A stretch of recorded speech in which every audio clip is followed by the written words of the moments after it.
In February of '43, I tried to join the Navy, but they found that I was a little hard of hearing, so they refused it. And the reason I wanted to join the Navy then is because I was hearing that when you went up for induction, why you got whatever service they wanted to put you into. But if you volunteered, well then you got the one that you wanted. The reason I wanted that one, I had a brother 17 years older than me, and he went in the Navy when I was a year old.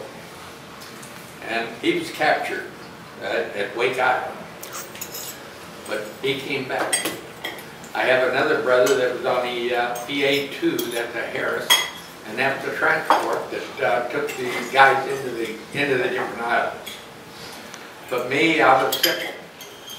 The reason I don't mind talking about it, all I done was we followed the 7th Fleet. We was attached to the 7th Fleet, and what we done, we had 55-gallon drums of lubricating oil on us. So every time there was a battle, they would either come back to us or we would go to them and re-oil. I swung anchor at one island for, well, it seemed like 8 months to me, but it's probably 5 or 6 months. Island of Ulithi in the Caroline Group of Islands. And at that time, they was all coming back to us because the fighting was around close. We had one attack of 6 two-man subs come in. And we was anchored in Tackle Row. I don't know why. You can't understand why a Liberty ship would be anchored with the tankers.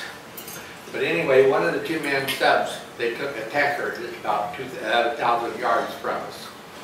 It had high-test gasoline on it, and I don't think there was any of them survived. It was just right at Rivoli. And I don't believe we never, as far as I've heard, we never found anybody. One other time, we had suicide planes come in when the fleet was in there. And one of them took a aircraft carrier, the Randolph. It was one of the small aircraft carriers. And it was just right at Rivoli, time for the movies to start. And they hit a gasoline tank, and it killed 1,500 of them on it. I followed them up through clear to Japan. That's good. One of the islands that I remember very thoroughly is Saipan. We was in Saipan for a while. And every day we could look over the side of the ship and we'd see Japanese bodies floating by us from jumping off of that cliff there, thinking that we was going to be mean to them and honor them. And I just never could understand why somebody would want to take a ride.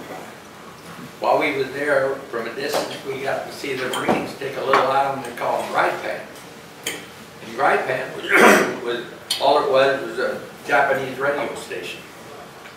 And from a distance, while we could see the boats going in with Marines on them to take that island and stop stop anything that the Japanese would like to know about us.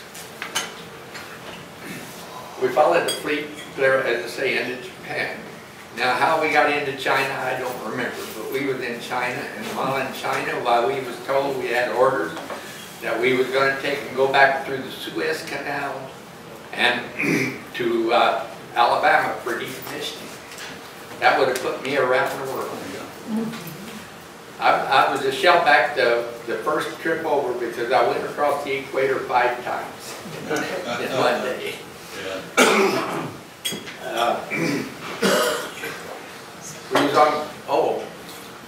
We was in the Marshall Islands, and Anahuac was one of the islands where everybody was. And I was a very lucky person on that. On our ship, they put all of our names in a hat, and my name was drawn. And I got to see Bob Hope. The only one I was the only one that got to see it. So I've had a lot of good adventures and no hard luck. Went over in '43 and I came back in '46. I was over there 32 months. The only time I had liberty was one time when we hit Hawaii, and each one of us got a 6-day liberty.